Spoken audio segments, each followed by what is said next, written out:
We're going to begin with some reports coming out of Pakistan right now that Indian troops have raided a Pakistani military post in the disputed Kashmir region.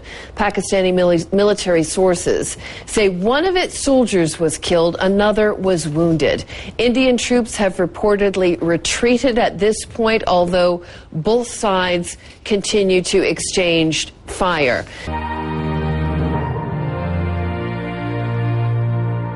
The Inter-Services Public Relations, that's the PR arm of the military, they're saying that Indian troops violated the line of control into Pakistan-administered Kashmir. An area called Bagha was crossed, and the Hajipir sector, where one Pakistani soldier has been killed. This is coming from Pakistani authorities. That's been broken by one of the local news channels. Also, Reuters news agency is backing that up with their confirmation of one Pakistani soldier killed.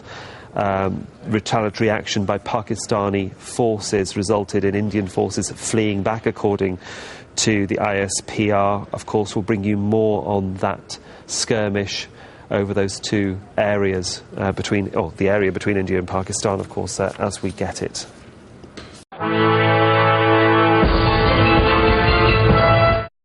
The initial information came out of Pakistani military, so what is likely to happen here, it could be three things.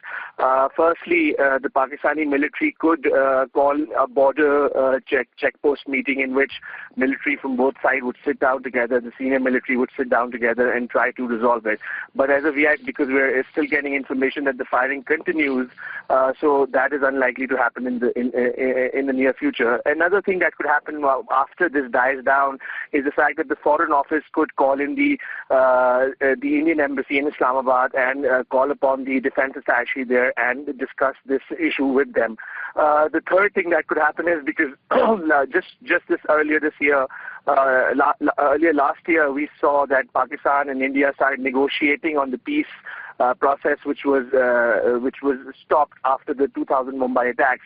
So because of that, we might see that peace talks unwinding or issues arising in those peace talks.